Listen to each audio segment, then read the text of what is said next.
기도의 박수를 드리도록 하겠습니다. 주날 사랑하사 구하시려고 저 십자가 고난 당하셨도다. 그 가시관 쓰신 내 주 배우니 이전보다 더욱 사랑합니다. 정말 이 시간 우리가 이전보다 1년 전보다 어제보다 오늘 더욱 주님을 사랑하여 이 자리에 앉아 계심을 믿습니다. 네. 오늘 우리가 야고보서의 말씀을 함께 읽게 되었는데요. 야고보서의 저자는 누구일까? 누구일 것 같습니까? 야고보입니다. 맞습니다. 그렇다면 이 야고보라는 사람은 누구일까?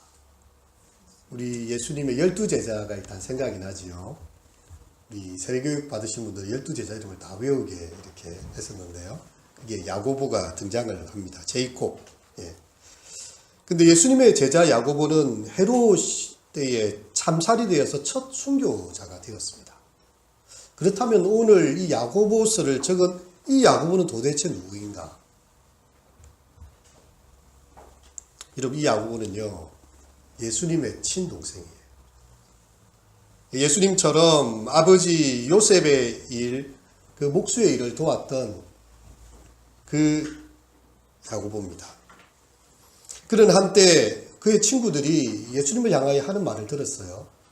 아니, 너희 형님이 거기 요단강에서 세례를 받으시더만 광야에서 40일 동안 밥도 안 먹고 금식을 했는데 갔다 와서 좀 이상한 것 같다. 형님이 좀 이상하다. 이게 사람들이 이야기를 하니까 자기의 형님이 하나님의 아들인 걸 잘 몰랐어요. 그러니까 이 형님을 찾아가 가지고 이 마가복음에 나오지요. 예수를 데려오려고. 이는 그가 미쳤다 함이라. 사람들이 하는 말을 듣고 형님 지금 다른 사람들이 형님을 미쳤다는 말을 하고 있는데 형님 정신 좀 차리시지요. 라고 이렇게 데려오려고 했던 그 가족이었습니다. 근데 오늘 본문에서는요. 우리 여륜이니까 읽었지만 야고보가 자기를 이렇게 소개해요. 하나님과 주 예수 그리스도의 종이다. 자신을 하나님의 종일 뿐만 아니라 그리스도 예수의 종으로 자기를 소개하고 있습니다. 그리고 그 복음을 우리에게 전거해 주고 있는데요. 이 야고보는 도대체 어떤 일을 겪었길래 예수님을 친형님이 아니라 나의 주인으로, 내가 그분의 종으로서 이 편지를 적고 있는 것일까요? 고린도전서 15장 5절에서 7절에 보면 예수님께서 부활하신 이후에 게바에게 보이시고, 이 게바는 베드로를 이야기합니다. 12제자에게와 12제자가 따로 나오죠. 그 후에 야고보에게도 보이셨습니다. 이 야고보가 오늘 본문의 이 야고보입니다. 죽은 줄 알았던 그 형님이 부활하여 살아나신 것입니다. 다시 사신 예수님을 만나게 됐을 때요. 이분은 육신으로 그렇게 가까이 있는 누구보다도 내가 잘 아는 형님이었지만 내가 누구보다도 잘 알지 못했던 하나님의 아들 예수 그리스도시구나. 그것을 알게 된 거예요. 그래서 그는 이 편지를 우리에게 적어주고 있는 것입니다. 우리가 교회 나온 지 오래되고 교회밥을 먹은 지 오래되다 보면요. 자기가 예수님하고 굉장히 친하다는 착각과 환상에 빠질 때가 많습니다. 저도 그 비슷한 생각들을 했거든요. 성경을 매일 읽어야 되고 기회가 되면 막 기도에 참여해야 되고 제가 하여튼 중학교 때부터는 작년 예배, 수요 예배, 금요 예배 막 다 참석하고 그러니까 항상 내가 예수님하고 같이 가까이 있다 생각했는데요. 사실은 예수님을 만나야 되는 때가 있어요. 종교적인 어떤 습관이 아니라 정말 부활하여 살아계신 예수님, 사망 권세 이기시고 생명의 주관자 되시는 예수님과의 만남의 순간이 필요합니다. 이 야고보는요, 부활하신 예수를 만나고 나서는 그의 인생이 완전히 다른 방향을 향해서 그가 알던, 지금까지 알던 예수님은 자기의 극히 일부분이었습니다. 어쩌면 오해하고 있는 부분이 많았어요. 하지만 다시 사신, 자기에게 부활하여 보이신 그 예수님을 보고서는요, 그의 증인이 되고 그의 종이 되었다라고 자신을 소개하고 있어요. 그리고 그는 흩어진 12지파에게 무난한다 이렇게 이야기하고 있습니다. 초대교회 성도들이 얼마나 열심으로 모이고 성령의 충만함을 경험하고 예수 그리스도의 부활의 증인이 되었는데요.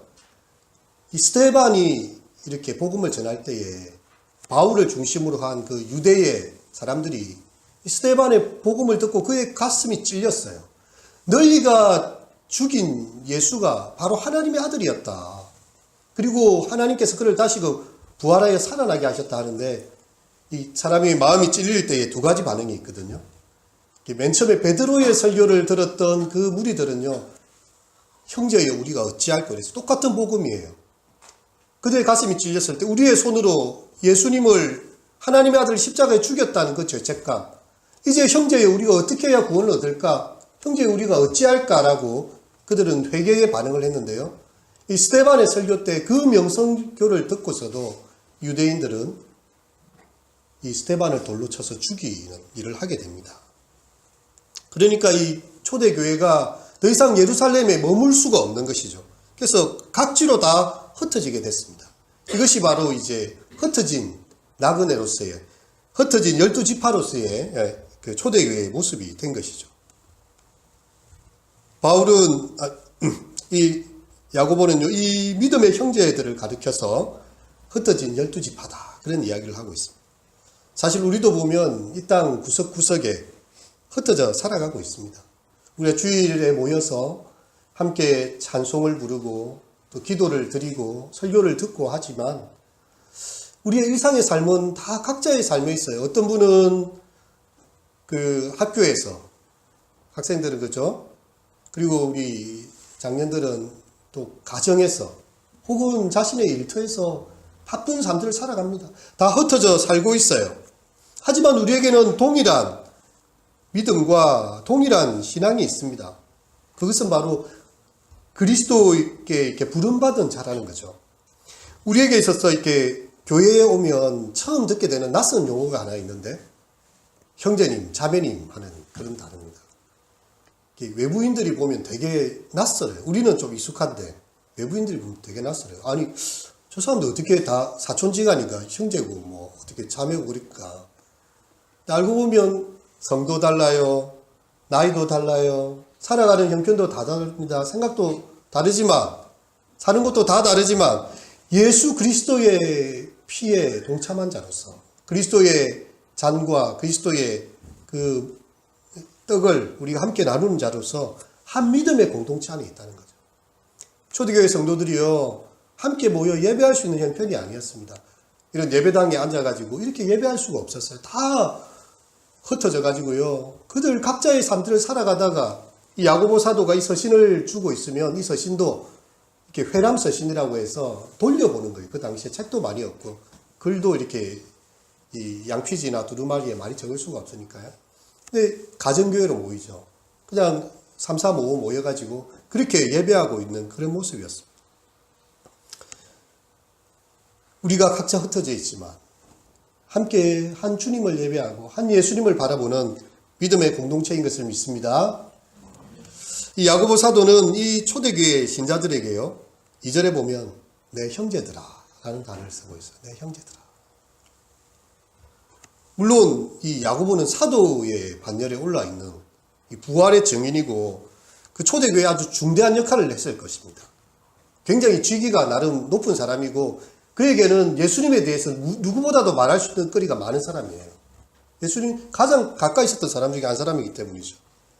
근데 그는 그 곁에 있는 사람들을요 형제라는 단어로 동일하게 이야기하고 있습니다. 우리는 그리스도 안에서 다 형제인 것이죠. 그리고 우리에게 하는 말은요 너희가 여러 가지 시험을 당하거든 온전히 기쁘게 여기라. 여러분 우리가 믿음의 시련을 통해서 인내를 만들어내는 줄 너희가 알미라 이렇게 이야기를 하고 있습니다. 우리가 살아가다 보면 이 시험이라는 것이 우리 인생에 찾아오기 시작하는데요 안팎으로 막 찾아옵니다. 막 우리의 삶을 뒤흔들어요. 이 세상 온갖 시험 내 마음을 흔들고 내 모든 원수들이 안팎에 있으니. 그렇게 사단의 시험들, 영적 어떤 시험들이 우리에게 찾아옵니다. 여러분, 학 한 마리가 진흙탕에 툭 빠지게 됐어요. 다리가 도대체 빠져나오지를 않습니다.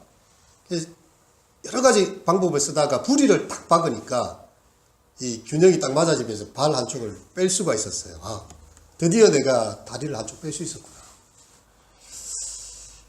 근데 이제 부리가 박혀 있는 것입니다. 예, 부리를 빼기 위해서 어떻게 해야 됩니까, 이제?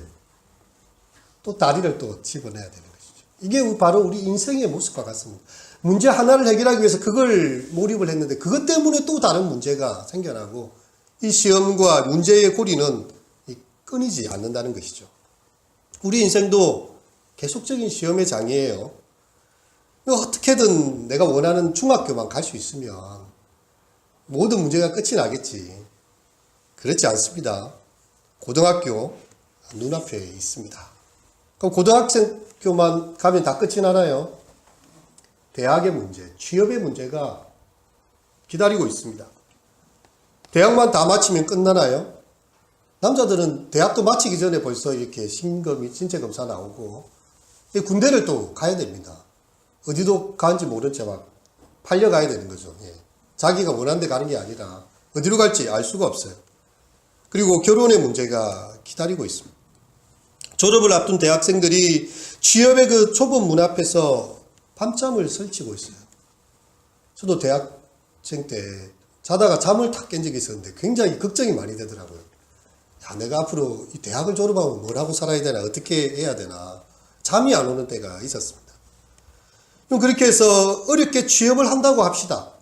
그럼 결혼이라는 문제가 쉽지 않고요. 결혼을 하지만 아이 갖는 문제가 또 그렇게 만만하지 않습니다. 그럼 아기가 태어났잖아요. 그때부터 또 시작이 됩니다. 초등학교, 중학교. 여러분, 우리가 살아갈 때에 여러 가지 시험을 항상 만나게 되어져 있다는 것이에요. 너희가 여러 가지 시험을 당하거든. 우리가 공부의 문제가 조금 해결된 것 같으면요, 친구 관계가 문제가 생길 수가 있습니다. 그 친구 관계가 조금 좋은 것 같으면 가정에 어려움이 생기기도 해요. 가정이 좀 괜찮은 것 같으면 내 건강에 문제가 생기기도 해요. 어떤 식으로든 이 땅에서는 시험을 당하게 되어 있습니다. 이곳은 천국이 아니에요. 이곳은 신라원입니다. 우리가 이곳에서 천국으로 착각하지 말라고 하나님께서 그때마다 우리를 일깨워 주시는 것 같아요. 한 가지 예언을 하자면 우리가 무덤에 가는 날까지 아마 이 시험은 그치지 않을 것입니다. 그렇다면 이 시험을 당할 때에 우리는 어떤 태도로 그것을 맞이해야 되는가? 야고보 사도가 이야기하고 있죠. 좌절하고 낭망하고 짜증을 내고 분노할 것이 아니라 온전히 기쁘게 여기라, 이런 이야기를 하고 있습니다. 참 이해가 안 되는 단어죠. 내가 원하는 대로 되지 않고 뭔가 다른 사람들이 딴지를 걸고 문제가 와서 내 삶을 콱콱 숨을 막히게 만들 정도의 그런 문제들도 있거든요. 근데 온전히 기쁘게 여기라니 도대체 무슨 말인가? 이는 너희의 믿음의 시련이 인내를 만들어내는 줄을 너희가 알미라. 믿음의 시련이라고 이렇게 표현을 하고 있습니다. 사실 우리에게 다가오는 시험은요, 나의 잘못으로 생겨날 수 있습니다. 내가 누군가에 대해서 이렇게 생각 없이 했던 말 때문에 그 사람이 상처를 받는다든지, 아니면 또 사단이 우리를 집요하게 물고 늘어지면서 어떻게든 시험에 빠뜨리려고 믿음에서 떠나게 하려고 하는 그런 유혹이 있을 수 있고요. 하나님의 특별한 뜻과 연단 속에 우리가 있을 수도 있습니다. 욥처럼 아무 잘못이 없어도 뭐 건강과 가정과 삶에 문제가 생겨날 수도 있습니다. 우리가 어려움이 생길 때, 시험을 당할 때예요, 우리가 이것이 어디로부터 왔는지 정확하게 진단하고 그 원인을 밝혀낼 수 있습니까? 사실은 알 수가 없어요. 어디로부터 왔는지 알 수 없습니다. 하지만 딱 한 가지 확실한 것은 있는데, 이 어려움을 믿음의 시련으로, 연단의 기회로 우리가 받을 수는 있다는 것이죠. 하나님께서 참 내 인생을 한 단계 업그레이드 시키기 위해서 정말 이러한 시험을 주시는구나. 그런 태도로 시험을 받아내라는 것입니다. 우리가 학교에서도 시험을 쳐야 한 학년이 올라가고요. 시험을 쳐야 또 다른 이 자격 과정이나 더 높은 데로 올라가듯이 우리의 당하는 어려움이 있다면 거기서 내 믿음을 영적으로 한 그런 발돋움 시키고자 하는 하나님의 뜻이라는 것입니다. 시련 가운데서 우리로 하여금 인내하라고 합니다. 인내를 온전히 이루라. 그래야만 우리가 온전하여 구비하여 조금도 부족함이 없는 인격을 이루게 된다고 이야기합니다. 우리는 성경에 그런 인물들을 많이 보고 있어요. 그리고 모세가 정말 이 말과 일에 능했던 정말 탁월했던 사람이었습니다. 애굽의 왕궁에 있을 때 손색함이 없었어요. 그에게 혈기도 있었고 민족에 대한 정말 애정도 있었고요. 용기도 있는 사람이었습니다. 하지만 그의 인생은 광야에 40년이 던져져 있었어요. 나중에 보면 하나님께서 그를 부르실 때에요. 내가 입이 뻣뻣하여 말을 할 줄 모릅니다라고 말했어요. 너의 형 아론이 말 잘하는 줄 아노라. 내가 그를 붙여주겠다. 그렇게 말 잘하던 사람, 그렇게 위풍당당하던 모세가요. 말을 못하는 40년 광야에 양똥냄새에 찌들어 있는 그냥 그 양치기로 되어져 있었습니다. 근데 하나님의 시간이 딱 찼을 때 그 40년 이후에 하나님께서 그를 불러내시고 내 백성을 가게 하라. 애굽의 바로 왕 앞에 파라오 앞에 섰어요. 당당하게 외치고 하나님의 백성들을 끄집어내게 됩니다. 여러분 요셉 아시지 않습니까? 그의 나이 불과 17살이었어요. 정말 아버지의 사랑을 받고 어머니의 사랑을 독차지하던 한참 그 뛰어놀고 꿈에 부풀어 있던 그 시절에 형들이 애굽에 팔아버렸어요. 다른 사람이 판 게 아니에요. 자기 형들이 팔아버렸습니다. 그리고 그가 열심히 그렇게 해도 노예로서 열심히 살아갔고 가정 총무를 했지만 그 또한 오해를 받아서 감옥살이를 하게 되는데 이 기간까지 합치면 13년입니다. 나이 30이 될 때까지 그 청춘을 다 그냥 노예 생활에 또 수감 생활로 다 보내게 되었어요. 하지만 바로가 꿈을 꾸면서 그는 일약 애굽의 총리가 되는 그런 일이 있게 됩니다. 좀 다윗은 어떻습니까? 사무엘이 와가지고 그 집에 이 다윗을 불러다가 기름 부었을 때요. 다윗은 정말 이 나 같은 연약한 사람을 하나님께서 이 땅에 왕으로 삼으시려는가. 그때까지 좋았어요. 골리앗을 물리칠 때까지 괜찮았습니다. 근데 사울이 다윗을 보고 눈에 가시처럼 여겼어요. 사울이 죽인 자는 천천히요. 다윗이 죽인 자는 만만이라. 여인들이 막 노래를 부르거든요. 야, 이제 내 나라가 다윗한테 가겠구나. 다윗을 볼 때마다 이를 뒤지듯이 막 잡아 죽이려고 혈안이 되어져 있습니다. 그래서 다윗의 그 젊은 날은요, 거의 뭐 광야 생활이에요. 변두리로 헤매게 되고요. 다른 나라로, 블레셋으로 도망을 가게 됩니다. 어떤 때는 미친 척을 해서 내가 다윗이 아닌 것처럼. 블레셋 장군들이 이렇게 이야기해요. 저기 골리앗을 죽인 다윗인데, 저 놔주면 됩니까? 근데 다윗이 미친 척을 막 합니다. 침을 흘리고요. 그렇게 해서 목숨을 견뎌내야 됐던 그런 시간들이 있었습니다. 인생의 광야예요. 시험을 당하는 때였습니다. 모세가 출애굽의 사명자가 되고 요셉이 온 애굽의 총리가 되고 다윗이 하나님의 마음에 합한 왕으로 서게 된 데는요. 그냥 있지 않았어요. 정말 모진 세월이 그들의 삶 가운데 그들을 연단했습니다.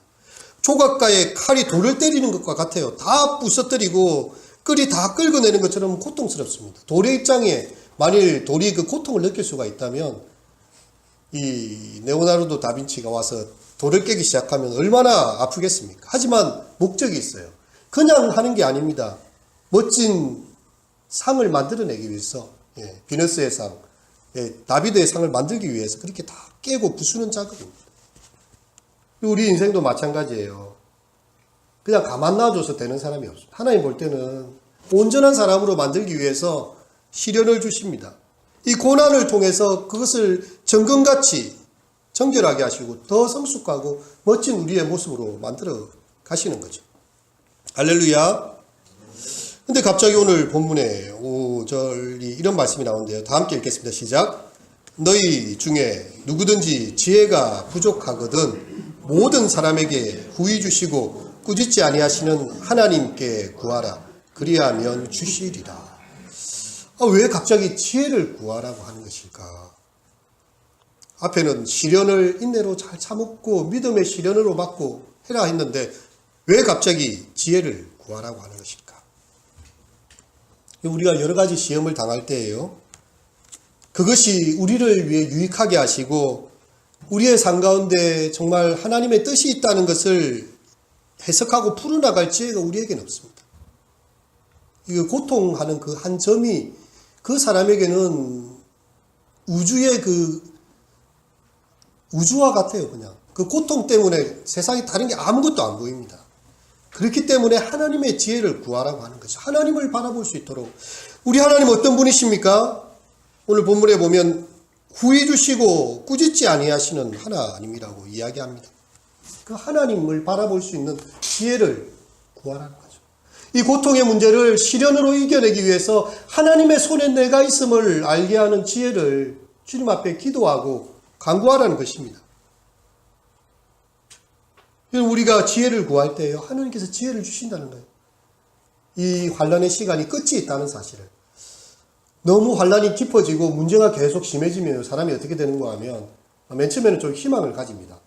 이 깜깜한 곳을 지나면 저 끝에 터널이 딱 돼가지고 구멍이 탁 나갈 수 있겠지 싶다가 이 시간이 1년이 지나고 2년이 지나고 10년이 되고 이렇게 하다 보면요, 여기가 내 무덤인가 이렇게 생각이 들어요. 시대에 새로운 아침이 밝아오는 게 아니라 영원한 밤에 그냥 자기가 들어있는 그런 느낌이 들 정도입니다. 그럴 때에 우리가 하나님께 지혜를 구해야 돼요. 하나님, 나의 때가 어디쯤에 있는 것입니까? 하나님, 나를 향한 하나님의 연단은 어디까지 와 있는 것입니까? 후히 주시고 꾸짖지 아니하시는 하나님, 나에게 지혜를 주소서, 하나님의 뜻을 알게 하소서, 그렇게 기도해라는 것입니다. 우리가 믿음으로 구하고 의심하지 말아야 해요. 의심하는 자는 바람에 빌려 요동하는 바다 물결 같으니 이런 사람은 무엇이든지 죽게 얻기를 생각하지 말아라. 그렇습니다. 우리 주님께 여러분 기도하고 구할 때에 정말 하나님께서 우리의 기도를 들으십니다. 할렐루야. 비록 내가 원하는 때가 아닐 수 있어요. 나는 지금 당장 here and now 하나님의 구원이 즉각적으로 오기를 사실 원할 때가 많이 있지만요, 하나님의 시간은 우리의 생각보다 더 깁니다. 항상 구원의 그때는 참 늦은 것처럼 느껴져요. 근데요, 하나님의 시간은 정확하십니다. 요셉이 술 맡은 관원장의 꿈을 해석해 줬잖아요. 다시 복직할 것이라고. 자기는 자기 하소연을 다 했어요. 이제 하나님께서 이 사람이 나가게 되면 나의 입장을 변호해서 나를 이 억울한 옥사에서 빼내줄 것이라고 요셉은 그때 기대했었어요. 근데 요셉은 이 술 맡은 관원장은 요셉을 잊었더라 그랬거든요. 요셉이 얼마나 낙심이 됐겠습니까? 하지만 그 가운데서도 그는 하나님의 지혜를 구하고 하나님의 때를 구하면서 그 삶을 포기하지 않았어요. 끝까지 그 감옥에 남은 시간들을 지켜냅니다. 근데 마침 바로가 꿈을 꿀 그때, 요셉을 불러 올리라 했을 그때는요, 나이가 30이 됐어요. 근데 애굽에서는요, 나이가 30이 돼야 공직에 나갈 수가 있습니다. 딱 그의 가장 늦었다고 생각하고 가장 힘들었다고 하는 그 시간이 하나님의 시간으로 볼 때는 정말 1분 1초도 어긋나지 않고 정확하게 맞아지는 그 나이에 그를 불러내셨다는 것이죠. 그래서 우리가 하나님의 손 아래에 우리를 맡기는 것입니다. 하나님, 내게 지혜를 주소서. 이 고난의 문제 나는 알 수 없지만,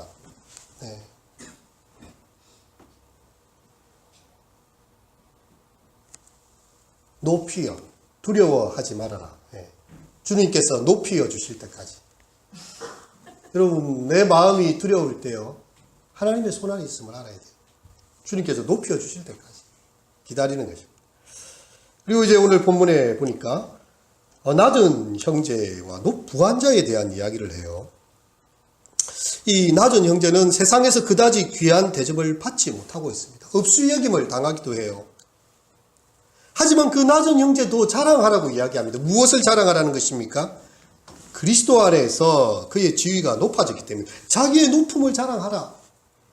비록 지금 내 삶이 가장 인생의 밑바닥까지 떨어지고 나를 찾아오는 이였고 정말 내게 따뜻한 손을 내미는 이가 없고 내가 인생의 가장 아웃사이드에 잊혀진 인생처럼 되었다 할지라도요. 높은 것을 자랑하라고 이야기합니다. 그것은 다름이 아닙니다. 그리스도 안에서 우리의 지위가 높아졌기 때문입니다. 성도들과 동일한 시민으로 하나님의 천국 백성으로 우리를 삼아주셨기 때문입니다. 여러분 비록 세상이 우리를 향하여서 가난하고 가진 것 없고 근심에 쌓인 것 같고 정말 비참한 모습이다 할지라도요. 우리 속에는 하나님 나라의 보화가 숨어 있는 것입니다. 여러분 그 보화를 다 이렇게 이 밭을 하다가 보화를 발견했던 그 사람이 모든 걸 다 팔아치웠어요. 하지만 그에게는 소망이 있죠. 이제 그 밭을 사면 그 보화가 다 내 것이다. 내가 이 세상에서 아무것도 가진 것 없는 그런 비참한 모습이라 할지라도요. 내 속에 그리스도가 계시고 하나님 안에서 내가 기도하면 하나님께서 언제든지 나의 기도를 들으시고 하나님의 때가 되면 반드시 높여 주실 것임을 믿고 비록 낮은 자리에 지금 있다 할지라도 자기의 높음을 자랑하라는 거죠. 그래도 나는 하나님의 백성이야. 한 친구의 전화를 받았는데 이 친구가 정말 인생의 그 비참하고 아픈 시간을 지나면서 저한테 전화를 한 것입니다. 힘들다고 막 정말 흐느끼면서 정말 한숨을 내쉬면서 하는 거야. 너는 너의 이름을 기억해. 너는 네가 생각하는 너의 상황이 비참함 때문에 넘어져야 될 친구가 아니야. 네 이름을 기억해. 너를 기억해. 여러분 하나님의 자녀로서의 우리의 높아짐을 자랑해야 됩니다. 내가 세상의 눈으로 볼 때는 비록 연약한 자라 할지라도 하나님께서 나를 존귀히 여기시고 예수님의 십자가의 피로 나를 구원하신 그 사람, 그 자녀라는 것이죠. 그리고 부자인 형제는 어떻게 해야 됩니까? 자기의 낮아짐을 자랑하라. 그가 부유한 것이 그의 재물이요 풀의 꽃같이 다 지나간다는 것이죠. 해가 돋고 뜨거운 바람이 불면요 풀이 다 말라집니다. 꽃은 다 떨어져요. 그 모양의 아름다움이 없어져요. 그의 부요로움은 이와 같은 것이기 때문에 도리어 자기의 낮아짐을 자랑하라는 것입니다. 그 로마의 개선 장군들이요 원정에서 승리를 거두고 이렇게 이제 사람들의 환호를 받을 때가 있습니다. 꽃을 사람 여인들이 들면서 확 뿌리면서요 개선 장군을 환호하고 막 이렇게 할 때 그 시가행진의 끝에 이 노예를 행렬 뒤에서 세워가지고 그 노예로 하여금 외치게 하는 말이 있었어요.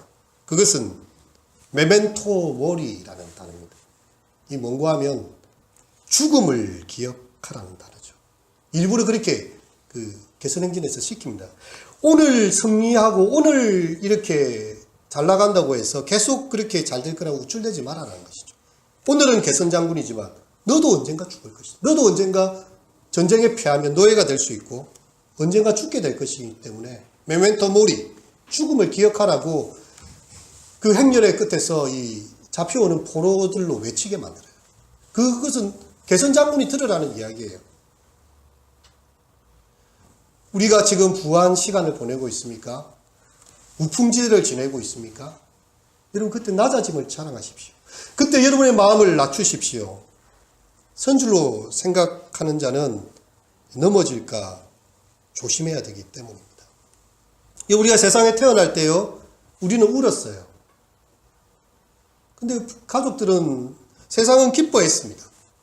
우리가 죽을 때의 모습은 어떻게 되어져야 할까요?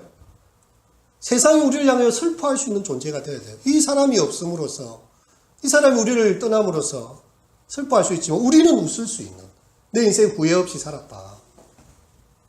정말 나를 위해 울어주는 이들이 있으니 내가 얼마나 감사한가. 내 인생 헛되지 않았다. 그런 인생을 살아야 되는 것입니다. 이제 말씀을 마치려고 합니다. 우리는 모든 것을 다 잃고도 하나님을 찬송했던 욥과 같은 그런 찬양을 드릴 수 있어야 되고요. 천하를 다 얻고도 하나님 앞에 겸손히 무릎 꿇을 줄 알았던 다윗 같은 그런 모습도 되어져야 합니다. 우리에게 오는 시험을 막을 수가 없어요. 하지만 시험에 대한 우리의 태도는 결정할 수 있습니다. 시험을 당할 때 믿음의 시련으로 받아내는 것입니다. 하나님께서 나의 인생을 더 업그레이드 시키고 내 삶을 더욱 성숙시키기 위해서 이 어려움을 주시는구나. 여러분, 그것이 바로 우리의 삶을 더욱 빛나게 하실 주님의 뜻이 그것에 있는 것입니다. 우리의 어리석음 앞에서 하나님의 지혜를 구하고요. 비록 일이 잘 되지 않고 삶이 내 원대로 풀리지 않을 때 그래도 하나님 앞에 내가 얼마나 존귀한 자인가, 그것을 기억하며 자기의 높아짐을 자랑해야 합니다. 그리고 선줄로 생각할 때 넘어질까 조심하며 낮아짐을 자랑하는 겸손한 우리 성도님들 되시기를 주님의 이름으로 축원합니다. 네, 제가 기도 드리도록 하겠습니다. 사랑과 은혜의 아버지 하나님, 참 부활의 증인으로 예수님을 만나 배웠던 이 야고보가 하나님과 주 예수 그리스도의 종 야고보로 그들에게 흩어진 12지파에게 편지를 적었습니다. 주님, 우리가 여러 가지 시험을 당하고 어려움을 당할 때 많이 있지만 믿음의 시련으로 이겨내게 하시고 온전하여 조금도 부족함이 없게 하시는 하나님의 큰 뜻을 보게 하여 주시옵소서. 주여, 우리 가운데 낮아진 형제들이 있습니까? 삶의 공고함이 바닥을 치고 참 이보다 더 비참해질 수 없다 느낄 정도로 마음이 갑갑하고 힘들어질 때가 있습니까?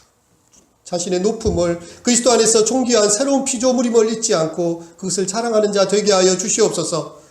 우리 가운데 부한 자가 있습니까? 자기의 낮아짐을 자랑하게 하시고 바람이 불어 풀이 말리고 꽃이 떨어지는 것처럼 이 세상의 것들이 다 지나감을 알고 오직 하나님 한 분만을 의지할 수 있는 겸손한 마음을 허락하여 주시옵소서. 예수님의 이름으로 기도합니다. 아멘. 찬송가 543장 찬송 부르시면서 봉헌하도록 하겠습니다.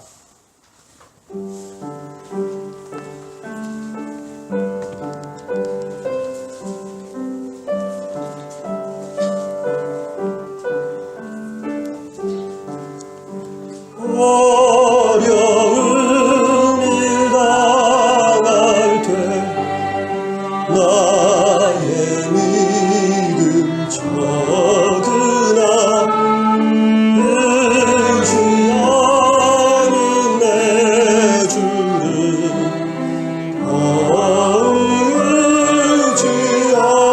의지합니다. 세월 지나갈수록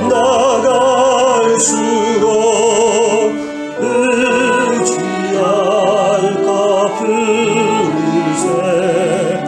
무슨 일을 당해도 예수 의지합니다. 성령께서 내 마음 밝히 비춰주시니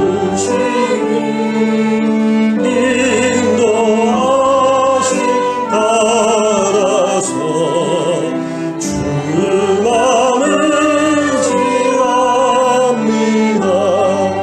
세월 지나갈수록 의지할 것뿐이세. 무슨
집사님, 11조 오헌주 집사님, 감사헌금 강일송 집사님, 신소영 권사님, 감사헌금 김혜빈 학생, 감사헌금 이성은 할머니 성도님 이현서 이민설 학생, 감사